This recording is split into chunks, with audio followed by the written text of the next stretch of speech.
You don't really call this police department, you really degree to work to be a cop here. It helps you later on, but you know the majority of cops that started with degrees in El Paso, after 2 years they move on to Border Patrol or go into the FBI or go someplace else. It's just a stepping stone. What do you think? Somebody down here who's, don't I have any criminal justice majors here? Did I have some? Over here? I knew I had some criminal justice. So what are you going to do with it? You better leave El Paso. I'm going to use it. You're not going to stay here? Okay. What are you going to do? I'm going to go into customs. And if they send me somewhere else, like to a different place, I'm just going to go. But if I get to stay here, I would like to stay here. You're not going to stay here. But just in case, you never know. Just in case it's not going to be the situation, let me tell you. Well, it's open for a lot of people right now. Just so that you know, a lot of kids, 19, Customs is open around for a lot of people, and what you'll be doing, and I get details of this because I'm a law enforcement person, a career person here in El Paso, who locates individuals. I send out better people out to the areas.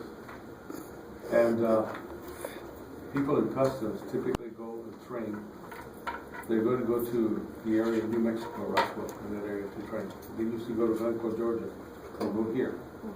And after they get that training, if they specialized in something, which usually doesn't happen, most Latinos wind up with what's called the tortilla. So, the tortilla curtain. What's the tortilla curtain? Protecting the border against Mexicans coming in. You also go to the Latino circle. Going where? Brazil, and any of the Latin American countries fighting drugs. That's what you do. All right? Unless you speak French, unless you speak a language other than that, you must stay here. I've known only one guy in customs, and he was a director over there. He'd been in for 25 years. He was assigned to the Russian embassy. He's very good. He's Hispanic. He's from El Paso. And after he came in, he spent 1 more year and then he retired. It was kind of a gift to him to get rid of him. But that's what Hispanics are being used for. The tortilla curtain and the Latino cycles into DA, and that's what it is. So you need to be careful about where you're going. You need to look at it very carefully. You're not there. And then they send you not in El Paso, they send you where? California, Arizona, or West Texas. They're not going to send you to El Paso. Or small towns where... Yeah. Why? Because there's a reason. They don't want you to develop any relationships among people in your own area where you might be tempted to accept something that's not useful.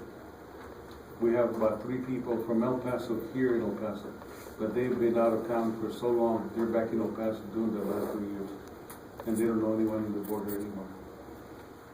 Just what I tell you, check, make sure, because they're going to tell you all sorts of stuff. Be careful what they tell you. Customs sounds real good, and the customs people I know are assigned to what's called HIDA, or to the API SSD, which is Intelligence Operations Center. They're some of the least prepared people in the world, because you don't have to go, you don't have to have a college degree. How do I know that? I try to teach them. I teach FBI agents, Secret Service people, CIA in El Paso. At Fort Bliss, we have a very concentrated effort. My worst students are Customs and Border Patrol. Not because they're stupid, but because they don't have any preparation. Their training doesn't involve it. Just thought I'd tell you, okay?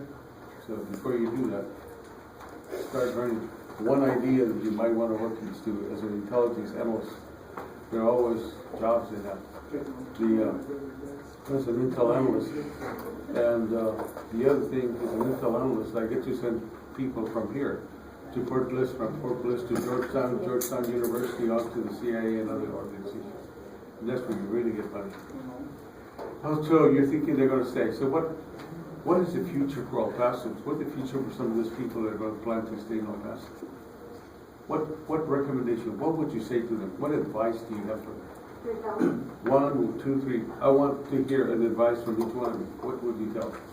Well, I would say You're going I would to want to stay. I would want to leave. You're going to stay. You're telling them to stay. What are you going to tell them? To leave. To leave. People want to stay in the family. which is not saying anything. I'll leave because there's better pay out So there. you tell them to leave. What about you? Honestly, people stay just because of families. Well, And I'm not asking you for that. I'm asking you college graduate people. What are they going to do? I would actually expect them to Pardon me? like move to like another city. There you go. Or work at the stadium and sell popcorn and beer. With a college degree. Hot dogs. You have to, you know, where's the wherewithal? Where's the ambition? Where's all of those things? Well, but I'm going to talk about that in a minute. Thank you very much. Okay.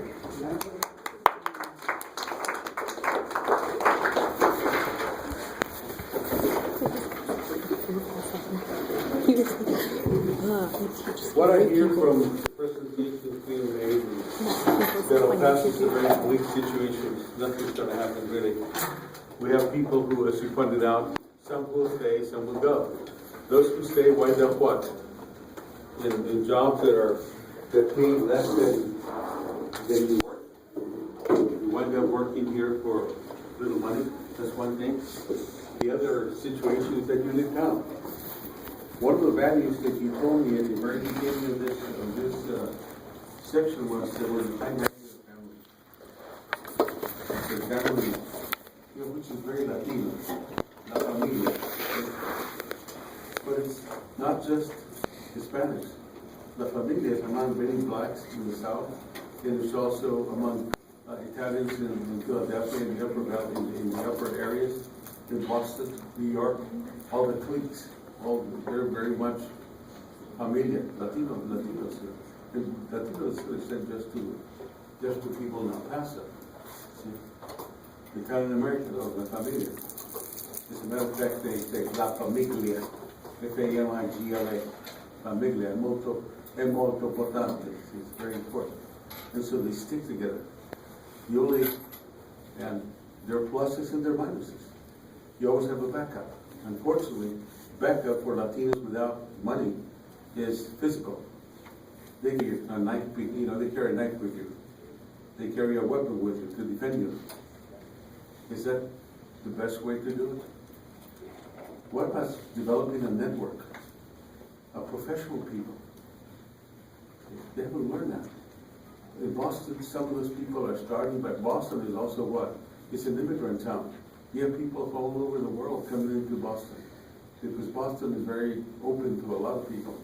If you think El Paso is open, diversity is really great in Boston. That's why I have so many people. They had no idea who did the bombing until they finally found the photos of these two guys.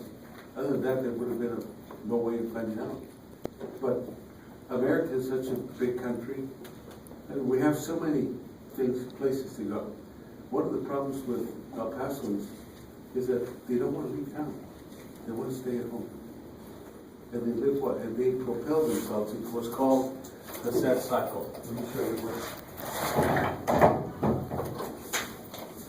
They get into a cycle. See, this is what's called neighborhood. And then the kids even they stay in. And this is it. They have a little bit more money here with the education, but guess what? The culture doesn't change. The culture is the same. People do not what? They do not go anywhere up here to pick up culture, to pick up different languages, to pick up different things, and pick it up here. I was privy to a situation that I read in the paper, and a parent came to me. A child, one of their 8-year-olds, was learning to speak French at the Lisa Chacon International School. You know what that is? And the parent came to me and said, the parents are out there protesting to the teacher saying that our kids should learn English first. Only English. We don't want them to learn any other language. Spanish and English. Of course, the parents were what? Spanish. Now that limits what? Those two people to stay in El Paso. Because El Paso is bilingual English and Spanish. And I was asked to go and talk to them, and I said, I'm not going to get politically involved in this. And I said, well, what can you do if you leave town? I told them what I did, what I had done. Being out of town, come those. And they said, well, come here back. And I said, because I'm coming back, and I can give to the community some things, and I can sell to the community some things. There are people who want to buy stuff that I have, and others that I just give, hoping that they can pick it up. But the most important thing was to develop networking in my family, develop professional people. Did I feel sad because my brother took off and went to Colorado, and then from there went on to England and Manchester, and then went to Berkeley? Yeah, I love my brother, but guess what? I love him so much that, go. I helped him get out there. Here's some money, go. I'll send you whatever I can, so you get an education. See? And he took off. My sister, take off and go. Did I miss him? Yeah, it's my family, but guess what? You're going to be better off. See? So what's the point? If there's a love of a family that you want them here, or you want to love a family that you want them to be good anywhere. Then they get back to El Paso when they made it. See? When they make it, they're back in El Paso and they can say what? What do you need? What do you want? See? I'm not just talking, please. I have two family members that are millionaires. I have a sister and a brother who are millionaires. The one who went to Manchester and England and all that, and the one who went to Houston. She's now in Houston retired. It's a foundation that helps females who are single females who have children who don't have college degrees or high school diplomas. She helps them, and then she asks them, if you want help from us, you have to help the other people here. You have to devote so many hours to teaching others and helping others get through the program. That's a requirement. See? So, but anytime I need something, I just go there. And the idea is to do what? To have people, their children are medical doctors, they're attorneys, they're CPAs. See, they're involved in all sorts of professional things. And if I'm not wealthy, but do I care about it? I'm wealthy. If I need something, if I need advice on law, I call Lise. She tells me, this is so and so, she tells me who to call. She gets me back, do this, and we'll see somebody else. I have a CPA in my family. If I need some help, I just call them and they say, oh, do this, bring a note, I'll help you out with it. You know, medical doctors, I've got a guy in the family. See? And we're first generation. The second generation is even better. They're all over the place. See? But the thing is, I love my family. Yeah, I wish they were here so I could say hi, go to breakfast with them all the time. But the best thing to do is that I can get on a plane, go up there, and have breakfast with them over there. And stay in their home. And they can come over here and stay in mine, you see? That's even better. This is only for me. I'm not saying for you. I still have a very heavy familia concept. See? My wife is Italian and Spanish. And she's got the family too. But guess what? You gotta go. We live with everybody. Why? Because we develop different cultures, different abilities. We go anywhere we don't feel like, hey, we're left out here. That's sad in a way. When I lived in Washington or in Virginia, I would see Hispanics who just hung around with each other, speaking Spanish to each other because they couldn't get along with anybody who would speak any other language. But I see the same thing of Americans who speak only English, who are in France. They're looking around for, hey, just go to the McDonald's because I know I'm going to find people who speak English there. Same thing. So it's Turkish, it's American. We're not an international city, we're not an international country. We could be. We have all the abilities. We have so much knowledge to the United States, but we're losing it. We used to be number one in education. We're no longer number one in education. Who's number one in education? See, Japan, India, Russia. Those people are ahead of us in education. See, do they have the same equipment we do? No, they don't. I spent 8 months in St. Petersburg and Moscow with a fully loaded laptop that my son had put apps that I couldn't believe in it. And I had to go to the American Embassy to work out of there to use my laptop because the universities that were there didn't have the capacity. Didn't have the capacity to go. And this were St. Petersburg and Moscow, the big countries. So I'm looking at what do we have? A lot of it is with familia. I stay with a family, I rented a place, and I'm telling you, so you can compare families. When I lived in Russia, in St. Petersburg, I stayed with a family. I chose to rent the place from them. They lived upstairs, I used to live downstairs. But I ate with them, I spoke with them in my broken Russian and they in their broken English, and what we shared. Their family concept was very, very strong. Their granddaughter, Jamie, is my goddaughter. And when she comes here, she stays here. At the age of 26, she got her PhD in economics. She plays piano, she dances, everything that was available to her. She's a single child. Why? Because in Russia at the time, even now, you're not allowed to have one child. Because the country cannot afford to have you. See? But look at the number of family members. This country has 8 kids, all of them in the same car. You know, can we practice some type of Planned Parenthood? No, because it's against the Bible. It's against religion. I'm serious about this. People who are more educated become what? Less productive with children, because you want to give as much as you can to your children. The more kids you have, the least you can give to them. See? Remember we did the timeline and we said, at what time are you? Are you the first one, the last one, the middle child? Are you number 7, number 5, number 3? Unless you have it. And Ronnie has what? 8 kids or something like that? But he's not multi-millionaire. He's got what? He's got nannies and babysitters and people who take care of them. He can have as many kids as he wants to because he has people to care for them. But there's still a degree of separation. How many can you hug in the morning and say, I love you, I'm going to be with you. I'm going to teach you some things. Education becomes at home. Our people in the Southwest, especially the people, are too busy doing what? Going to work for minimum wage jobs to keep a household.